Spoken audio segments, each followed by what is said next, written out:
Who are the characters behind science? This is Science Behind the Glass, illuminating the human side. In this podcast, we unveil the human side of laboratories and science. Scientists share personal experiences and we discuss their meanings from different perspectives and fields of research.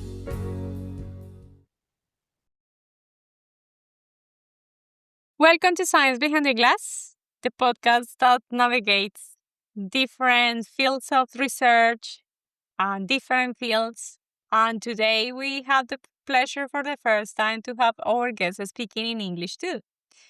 Dr. Karen Muñoz was our guest previously, and we have a beautiful interview, and she accepted the invitation to come back and then repeat this interview in English. So, Karen, thank you very much for accepting this invitation. This is very exciting. Usually, we use AI to translate the episodes and close the gap in between languages. Thank you, Linda, for having me. I'm very happy to be in this podcast. For me, it's an honor and it's a pleasure to have this conversation with you. Thank you. To give a short introduction, Karen works with tiny little allies. These unseen characters or animals that we don't give too much credit and we don't pay too much attention about them because we barely seen them. But some of them can be ladybugs, mites, yes, mites, beetles and spiders. And also something that we don't know about those unseen heroines are that they protect our crops, that they can save, they break barriers connecting also science, biodiversity, and they also protect the transform the production systems. And Karen's job and her project, what she's working is with these tiny allies, and they have been also the inspiration for her career. She is an associate researcher at the University of Amsterdam, and also she's a specialist in crop protection, as well as the director of Balloustium Solutions, where she works designing strategies based on these tiny little allies, soil health, and regenerative agriculture. She also has made her mission something very powerful, making biodiversity the ally of farmers, not their enemy, uniting science, strategy, and innovation alongside those on front of the line that are the farmers. So thank you for being here, and it would be awesome to hear what has been the inspiration for you. You are a Colombian, and tell us about your beginnings. Tell us why do you dedicate your career to biodiversity and this transition with agriculture? Thank you, Linda. Well, first of all, I just wanted to say that I'm very, I feel very, I feel a lot of gratitude to be in this podcast, and I think the work you are doing is really important because I see there is a huge gap between what the universities are doing and how this knowledge is transferred to society. uh, this is becoming a very big gap, and this kind of communication that we are having in this moment and that you are organized with your podcast is of great importance for our society to make that information from the university to make it available to people. And I'm very grateful that you guys are doing this work is beautiful. And well, about me, my beginnings, the first thing that come to mind and that I mentioned in the Spanish version, uh, when I think about my journey, is the program of applied biology. I studied applied biology in Colombia at the military university, and I remember when I knew I wanted to study biology, but I started looking into the programs, and the program of the military university was great because it was a biology applied to agriculture, and those two topics I was very interested about, and about the how they are connected, and where and uh, that was when I was around 18 years old or so, that I was choosing what to study. And why I think that I was so interested in those two topics, it comes from a very big impression that I had when I started traveling in Colombia. When I was a kid, we used to go from Bogota, which is a concrete jungle. We used to go outside of Bogota to visit the mountains, to go for holidays. And I remember that we left Bogota, and we left the popular neighborhoods where I come from, that are totally, everything is cement. And then you leave the city, you start seeing these mountains, these beautiful nature, plants, huge plants with huge leaves. And I was a kid, and I remember I was like, wow. I remember the feeling that something inside was like, wow, that was so impressive. Nature, that was so impressive. It was always combined with agriculture. Like, I remember to see these people in the mountains. I don't know, for example, in the paramos that are super cold, in cold conditions, or super hot conditions, and people working in the land producing food. And that was a big impression for me. And always, since that beginning, when I was a kid, always my curiosity has been in that aspect, on how agriculture and nature are connected. So that's when I decided to study biology. Well, that's amazing. And actually, that's something that we mentioned in the Spanish version, is that actually that biodiversity that we have in Colombia is very impressive thanks to the thermic floors. That is because of our amazing mountains, or our range mountain change that are dividing our country. Every 1,000 meters change the conditions, the temperature, humidity, and all these conditions change completely the biodiversity surrounding it, and the plants and the animals that we found. When you are in Bogota, 2,600 meters were sea level, and you just go, for example, 1 hour away, the weather completely changed. So it's like a more warm. So you went down 1,000 meters, and everything, the vegetation changed. So Hmm. thanks to that, we are one of the countries that has more biodiversity worldwide, and that's because we have these crazy animals and these species that are unique from our country. And as you said, yeah, that's true. In Bogota, sadly, we have concrete jungles, but also we have wetlands, which are getting like the conservation is working a little bit better. And then also we have like 2 hours away, if you go up, or you climb up and you go into the high mountains, you have the paramos, these amazing ecosystems that only exist in South America. And from the ones, we are probably the 45% of these ecosystems that are unique are in Colombia. So, and thanks to them, we have water in for example, in Bogota, because they provide the water like a 90% or 80% of the water. And it's great because actually you also mentioned that the farmers for you, or like the part of agriculture, was an inspiration for you. But like many times we tend to blame the farmers because some of them don't want to change the practices around the food production. But for you, have been the inspiration, and also you are trying to work eh, like in a friendly way, supporting them. Why is that the case? Why the farmers are so important for you? Yeah. Well, before answering that, I just wanted to clarify that, of course, close to Bogota, there are a lot of beautiful areas, and actually the area of Bogota is very diverse when you leave the neighborhoods. But when you are a kid, you don't reach those places because, and especially when we were, or when, at least when I was a kid, that there were the moments that the cartels and all the violence was very strong, and people would be scared to go to the countryside. So the access to those areas is not so easy, for at least for a normal person, from working class. But of course, the Bogota has beautiful mountains around, and other ecosystems that are very important.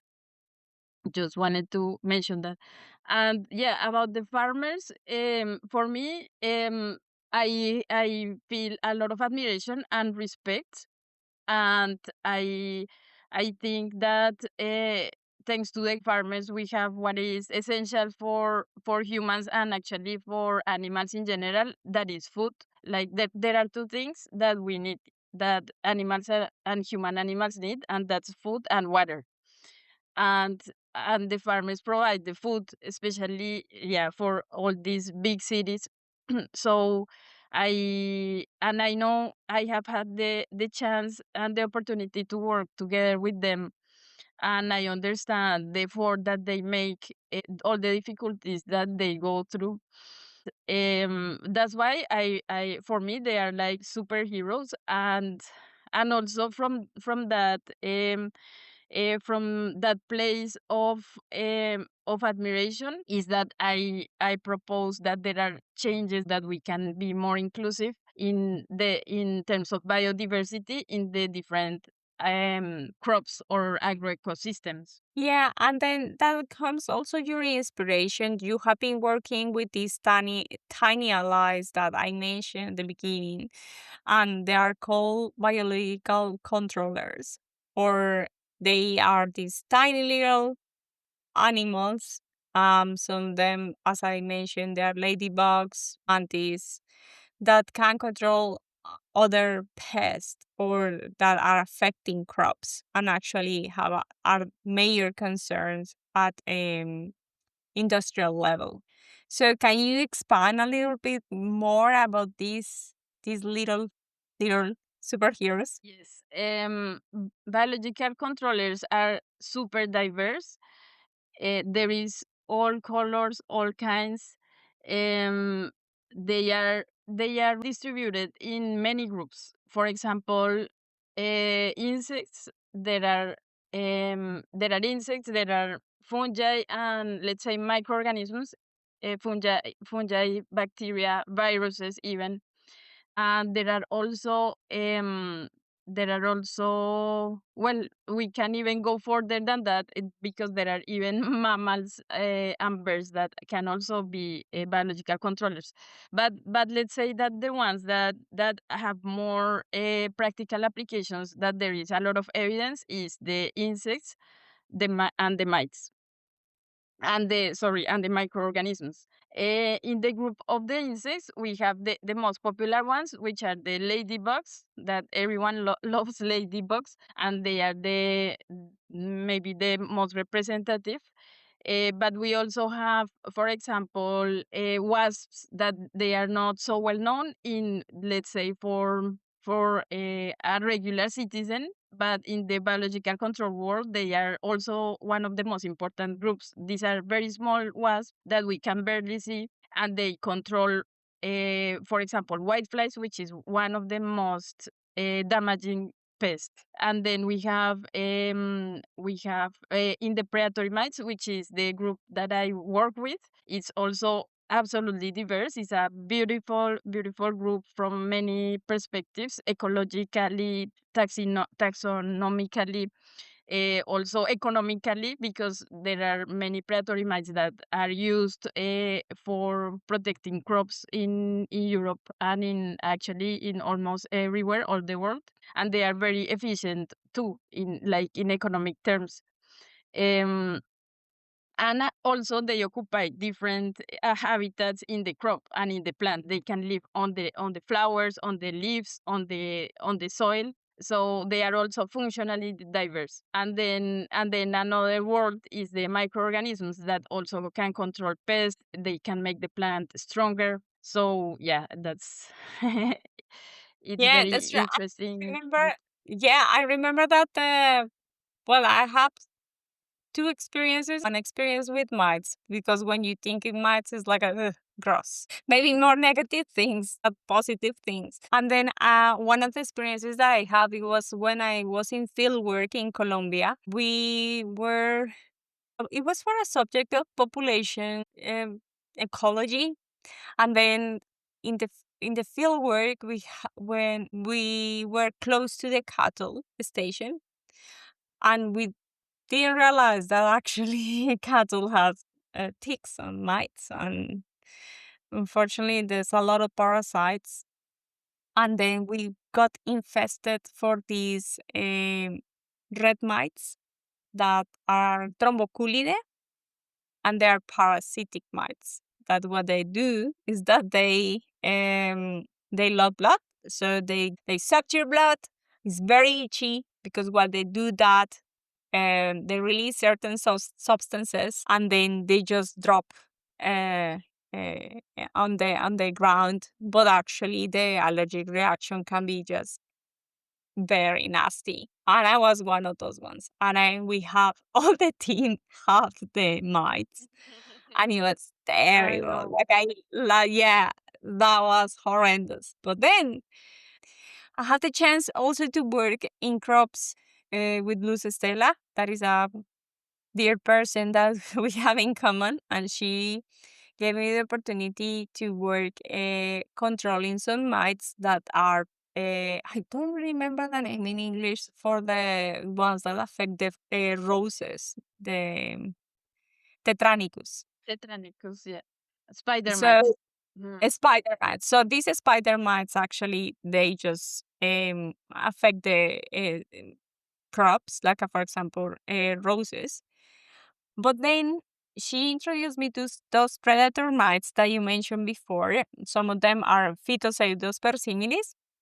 And these mites are amazing because they are very like a specific or target specific, and they were only eating these spider mites and then cleaning basically the crops without using pesticides. And then that blew my mind. I was like, wow, that's amazing. But then they weren't the only ones that blew my mind. So there were another, she was like trying to research and looking for different natural like predators to control all these.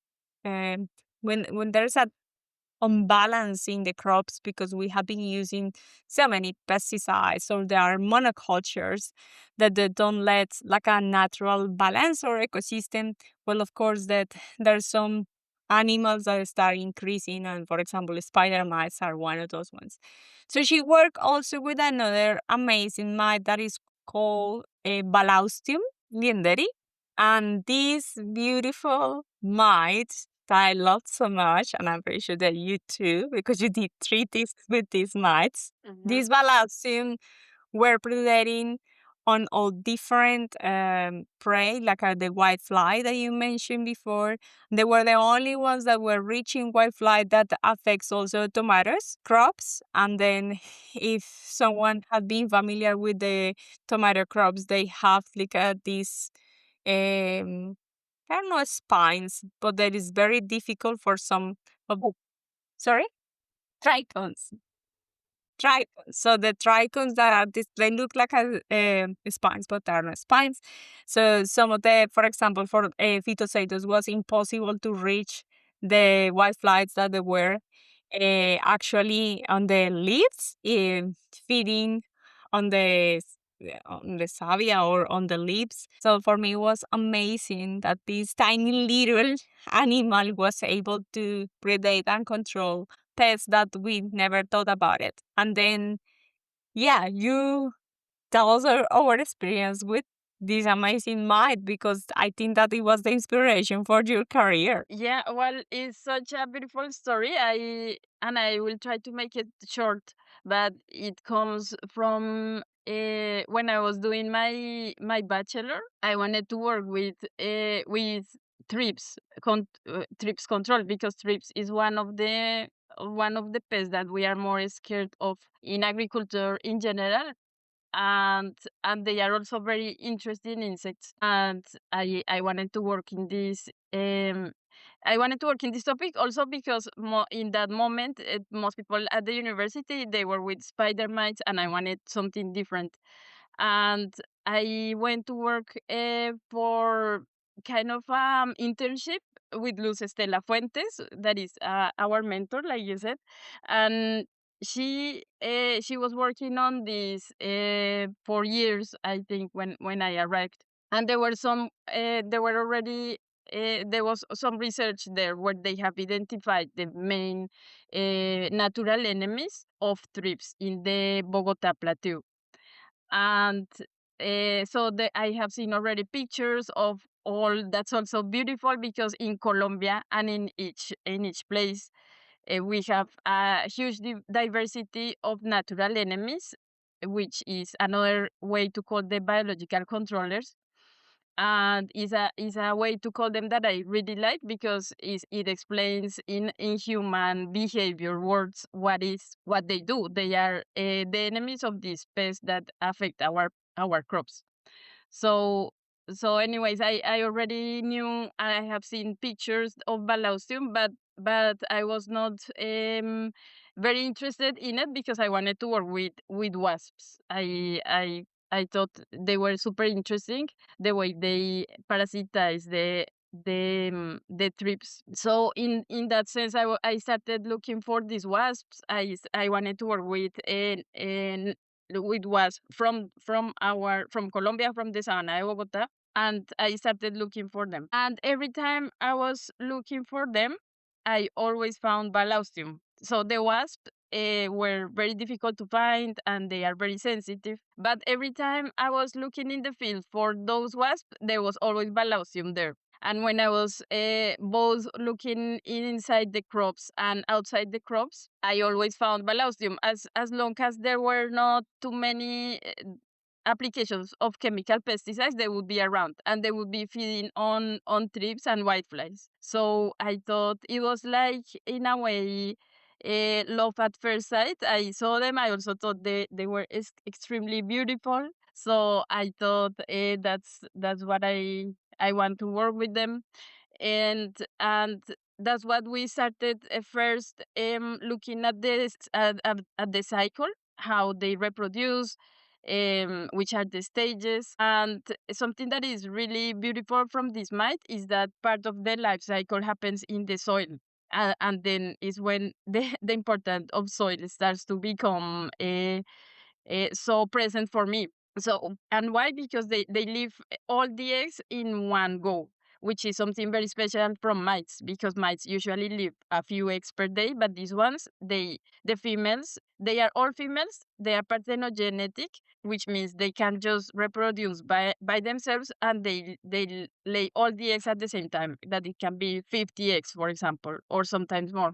And the females leave the eggs and then they die, and they leave the eggs in the soil. And that happens because the eggs, in order to develop, they need to hydrate, and that kind of water of humidity is only possible in the soil, and there might be other reasons why they lay the eggs on the ground. So that connection of the ground and the mites coming from the ground going to eat on the plants was also something that, for me, it made me very curious about this mite, what's going on. So like that, we worked in different topics, but mainly in the life cycle, and how the fact that they not only eat one herbivore, but they eat a different variety. They have a diverse diet, and how these different diets affect the predatory mite. And well, this all these studies that I did with Balloustium, I talked about it in congresses in Colombia, also in the US, when I went to a course about agricultural ecology. And there I met a professor that became my PhD professor. He invited me. I showed him the research that we have done in Colombia about Balloustium, and he was totally he was totally surprised, and he thought, "Wow, this is amazing! Like, I really would love to continue with this kind of research." And we to go. I got to go to Amsterdam where I did my PhD.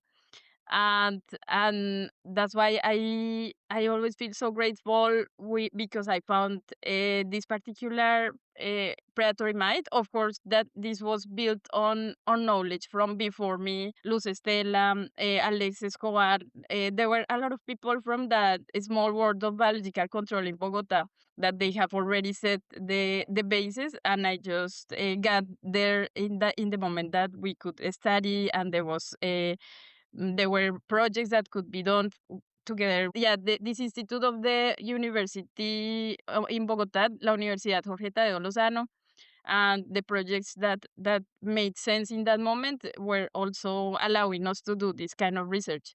And so I could travel the world, I could talk about this mite, and people are always very interested in this story. And yeah, and after me there was also a lot of research that happened on different aspects. So for sure it's a mite that we should talk more about, that we should do more research about. It's a very important, I think it can be very important for controlling pests in Bogota. Mm-hmm. Yeah, that's very amazing because actually I have the opportunity, as you mentioned, to work with together with some students in research with Balloustium on how effective they were trying to reach different prey in different plants. In between these ones was tomatoes. That was very challenging. For example, for phytocytos that they actually is commercialized worldwide. And Mm-hmm. in Colombia, when Bichopolis, that is a company that works with natural enemies, I think that that's the best word that we can call them. They try to use phytocytos to control the spider mites in crops. Because one of the main issues that have roses is that they use a lot of pesticides, a lot, because they have a lot of issues between them. They have fungi and they have diseases from every type of diseases. And also, well, spider mites are a big one. But then, if a farmer wants to export these or commercialize these roses in Europe, it needs to be free of pesticides. And one of the strategies that is really good is this Phytocetus persimilis, because actually what it does is that it feed on the spider mite, and then it dies as soon as the little mite is not present anymore. And that's amazing. I think that Balaustian does the same. So I had the chance to do environmental impact assessment, the only one that I did, and it was with Bichopolis, this company that was trying to sell the phytocytos, but of course we don't have a risk assessment for introduced arthropods in Colombia. So that was like a new thing that I did, and I developed a strategy to assess if actually this mite was going to become a pest, because that happens a lot, that we try to fix, introduce an animal from another part of, and then it become a problem. And we didn't want to that this happen. So I developed this methodology based on another animals, but also the only one study that I found was curiously from Australia. And then the idea was measuring if actually was able to escape the crops. So we run this trial with the plants and of course the spider mite, and then we released the phytocytos, and it was completely covered in plastic. The idea was avoiding that this tiny little mite, predator might escape. But no, it didn't escape. Actually, it was under control conditions and everything. It just died in the moment that they didn't find another source of food, because they are very specific for spider mites. Mm-hmm. So natural enemies have a huge potential instead of using the pesticides, because actually they don't work well with pesticides. They actually die. And Positive is also very sensitive Mm-hmm. to any kind of chemicals. And yeah, I feel like a huge respect with Balloustium, because we were like measuring these animals, assessing them with different predators. And also, you travel to different parts of the world, but now you have your company in Amsterdam, that is Vandersteen Solutions. And also, we want to know how is that merge of different cultures from Latin America, from Colombia, and of course now being in Amsterdam? How that helped you to develop your company, and how well encouraged you to develop the company? Because many people don't know how do you start and actually how difficult it is. Yeah, that's a good point. Being an entrepreneur is a whole new world than working inside an institution like science or like government institutions, um, or even industry. When you are entrepreneur, there are different kind of resources, different tools that we use to yeah, to do our work. At the end, we we always have to, or at least for me, it's important to add value to society. And this new experience of being independent, I have been I feel very happy with my youngest Karen that decided to do it, but it wasn't an easy step, like you said. And how to begin with that story? I have been working with in the Netherlands. I did my PhD. I came 15 years ago, a long time ago, and I did my PhD at the University of Amsterdam. It took me around no 6 years or so. And immediately after I finished, I worked for the Dutch government, and my role was I was eh, an evaluator of risk assessment for CTGB, which is the institute that evaluates the risk of pesticides and biopesticides and biocides in the Netherlands. So and there I was in touch with the reality, because at the university we see more the ideas, the future, the scenarios, the possible things that can happen that we can do. But then I started working in the government, and I started to see what is really happening, what is the reality, how we translate biology into regulation, into the laws, the environmental laws. And that was a very interesting thing to understand. I had another kind of view of the world, let's say. And and I and then after a while, I felt I wanted to be more in touch with biological control and with the people that produce biological control, because I thought that I could add value by explaining people how the government sees these permissions that they give, what they are looking for, what are the biggest fears. And I wanted to transfer that information from this group that is the government to the group of the producers, because sometimes there were a lot of misunderstandings, and I thought I could add value by explaining people, look, this is how the government see things, and how we can write in a way that they understand that the risks are small compared to chemicals, for example. So that was a great way to get to know those three worlds, like the world of academic life, the world of of being an how do you call this, someone that works for the government, and someone that can see that can be inside industry.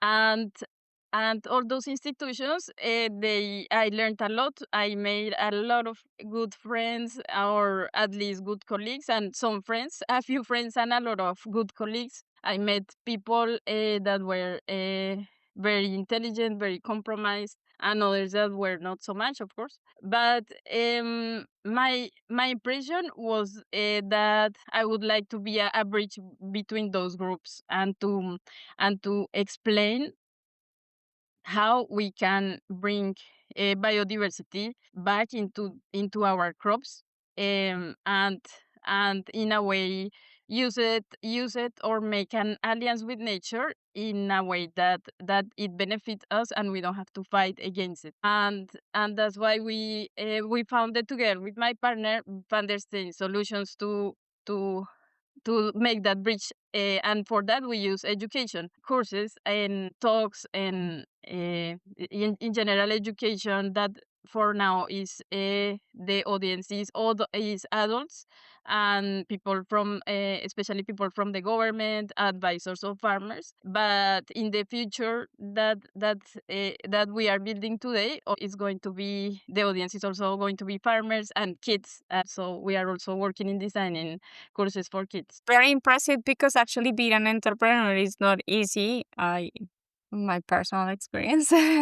But then it's also amazing that you try to just close the gap with the farmers that, in a way, yeah, as I was saying, like, we blame them because of the, like, yeah, they don't use really, some of them don't use, like, a really clean practices. So, like, they use a lot of pesticides. Of course, it depends on the regulation in each country.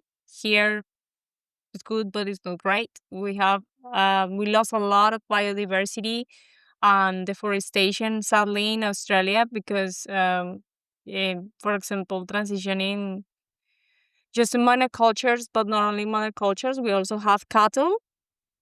So I think that is a good opportunity with these and natural enemies that being implemented. I haven't heard much here about it, implementing the natural enemies in crops.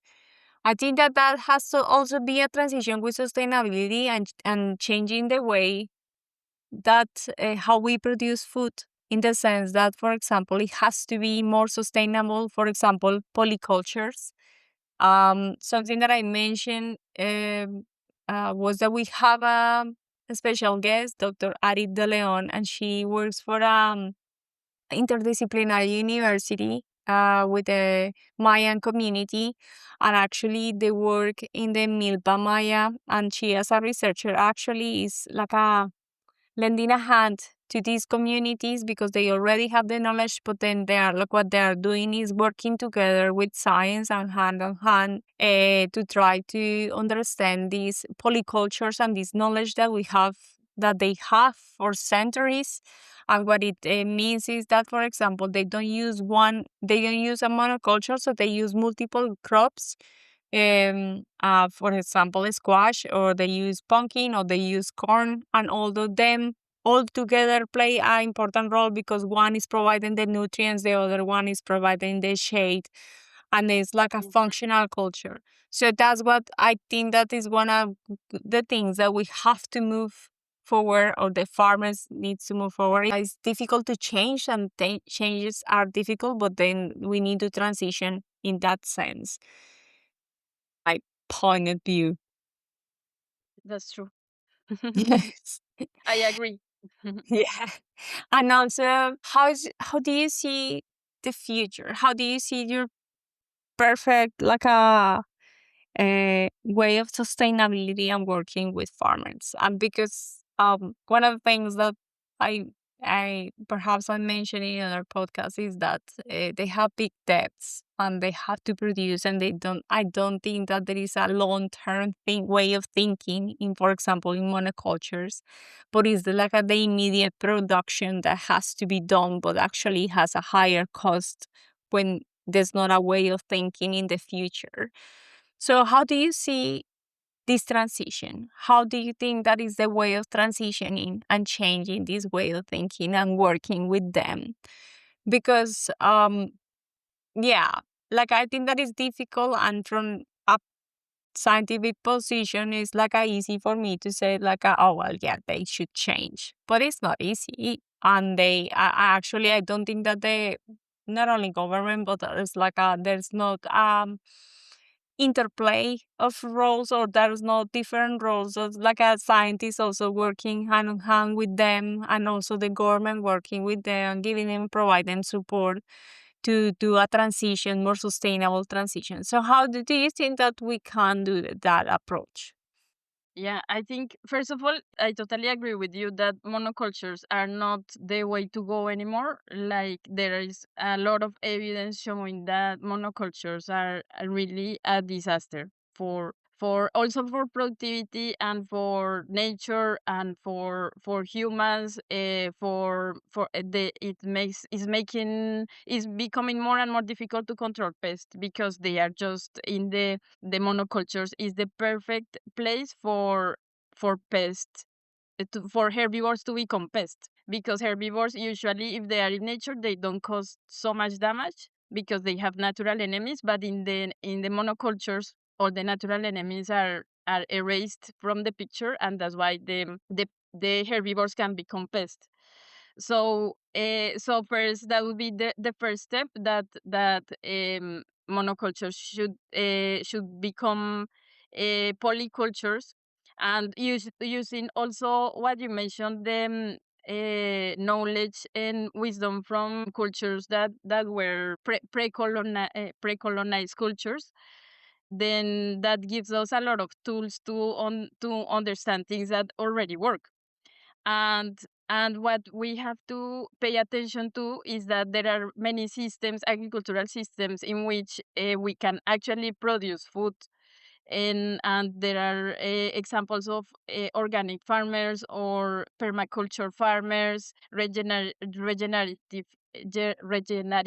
agriculture, that shows that it is possible to grow food without chemical pesticides, and even without chemical fertilizers also. And how to make that transition, that's a very important question. And that's the question that I think we should talk more about, because yeah, well, like you said, from the scientific point of view, we already know we have to improve biodiversity. I think if someone that is serious about agricultural sustainability and doesn't realize or doesn't accept by now, with all the evidence that we have, that it's possible to produce food without chemical pesticides. And anyone that is serious about this topic, we have that clear. There is so much so much evidence, so many papers, study cases. So that's not a question anymore. So biological control is a very good solution to move towards a more sustainable agriculture, and it's going to happen. It's not going to happen from one day to the other. In this transition period, what I see, or the way I imagine it happen, and some farmers that decide to go into more environmentally friendly agriculture, they do it, is that the idea is to start with let's say, replace the chemical pesticides with biological alternatives at the beginning, because there is going to be still contamination in the crop from the chemical pesticides, even if people stop spraying. So there is a period that of transition in which we have to use other tools, other um, substances like microorganisms. They can be a good alternative in that transition period. Every time look for systems that make sense in terms of polycultures, which plants can be together. Like you said, some plants are going to be in charge of them.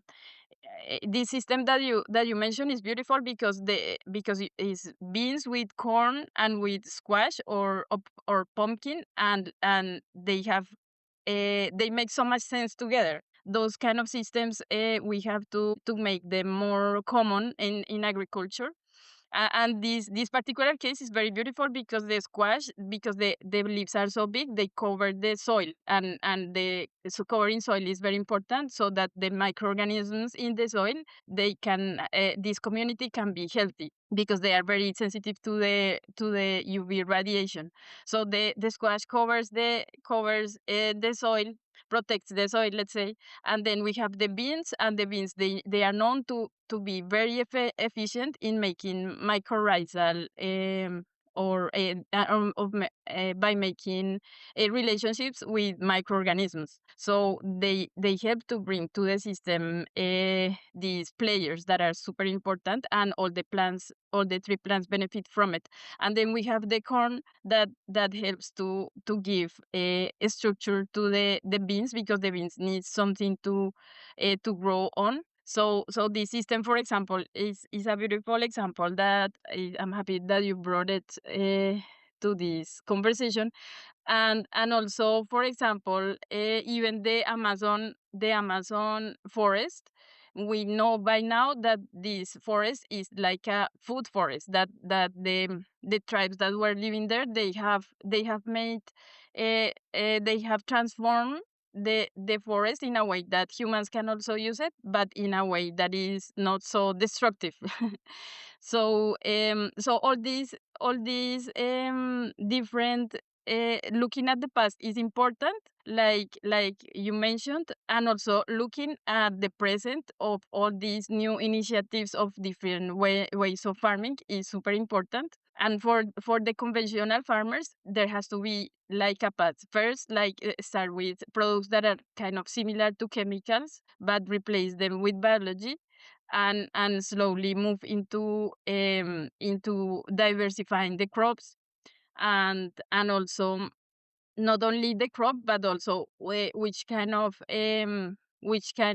flowers, or especially flowers, plants that have flowers for a long period of the year, that they help to support the natural enemies. So it's a whole system, no? The whole system that we have, that we have the information now, we have some examples, and now we have to apply it. How to, if a farmer decides, because that, of course, that has to come from them.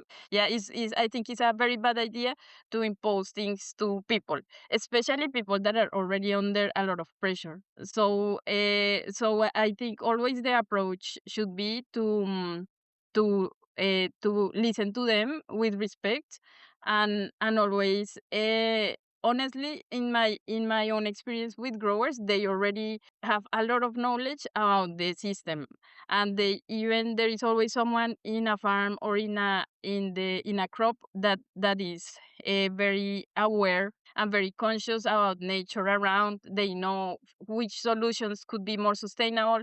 They have the knowledge, and honestly, from our perspective as people that work for the government, or scientists that want to start this conversation and to help in this process, we just need to listen carefully to what they have to say.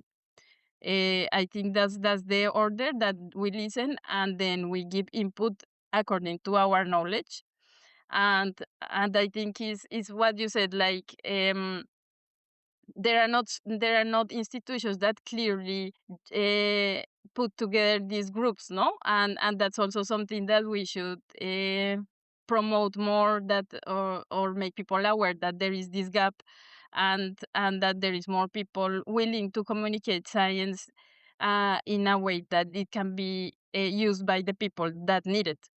Yeah, I that's amazing. I think that that's what we need to do, like create those bridges between, for example, farmers, because as you said, like monocultures are not going to work. They're not working. The nutrients are completely depleted in the soil. That's the other problem with the soil. You don't have a soil that have nutrients, or uh, they are not going to be able to grow anything. But I think that that system can be escalate in a way that scientists and government and all the role players work together for a change. Thank you, Karen, for all this, for this knowledge, for sharing with you your experiences, for doing this again. And and also, what message would you send to our listeners? Well, for example, people that are listening to us, that are scientists and that work in sustainability, or in biodiversity, that I want to invite people to be more, that speak out loud about what you think is important, because I know as scientists we are very shy. I am also shy, and for me, to do these things, they become easier with time. But the first time I look at myself in the camera, and and hear myself, uh, it's not super easy to accept yourself in that way. But the message that we carry is very important, and there is people that want this kind of information, and we are in a moment in the history of humans that is very unique, because all of us can have an audience. Like, you start with your community in internet, and I'm an optimist about the technology and about internet and social media. And I know that if it's true that there is a lot of stupid things, but we can also raise the level of the conversations, and there can be more people from different voices, different perspectives, sharing knowledge. So everyone that loves their topic and they think this is important, this is something that can be used, please do it, and approach people, make videos in Instagram, send the message there, because there is always people willing to receive. That's something that has surprised me a lot. When I started designing my education courses, I was scared that nobody would listen to it, because maybe it's not so interesting, or people were not, didn't have time to do it. But there is a lot of people that want and need this information. So that's my message to scientists that listen to this, not only to scientists, of course, people that are interested in for example, in making their garden more sustainable or more biodiverse. That's also something that you can do easily. If you see this video and you are interested, for example, I know where we can find information that we grow our own natural enemies at home. We can, for example, we can, with a simple microscope, we can look at the soil food web that is living in our soil, and we can have an idea of how to make this community, if it's not growing as it should, or is not working as it should. We There are a lot of strategies that we, as a normal citizen, we can work on. Composting is also important. So someone that just you work in something else, and you say, yeah, I have nothing to do with agriculture or interest, but you can make compost at home, for example. You can just talk about this topic with people, with family, the importance of biodiversity in agriculture, how this makes our not only our food less contaminated, but also all our surroundings. And I want to share a dream that motivates me a lot. When I feel like my energy is a bit like going down because of all the problems in the world that we were talking before recording. But I have this dream so clear in my head, that I imagine that everyone, wherever you are, will have access to nature, to clean food, and to clean water. And that I imagined, if I'm here, for example, in Breda, or I'm in Colombia, in my city, in Bogota, or in Cali, or you in Australia, and you can just eat delicious, healthy food, and you can go and swim in water that is not contaminated, and just swimming in natural water is something that I love.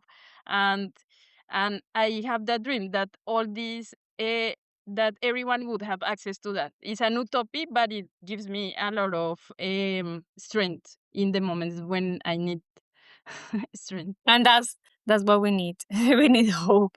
Thank you very much for these words and for sending these messages. And of course, I'm going to put the links in the way that people that is curious and they want to learn more, they can consult these references. Thank you, Karen. Okay, thank you very much, Linda. Thank you.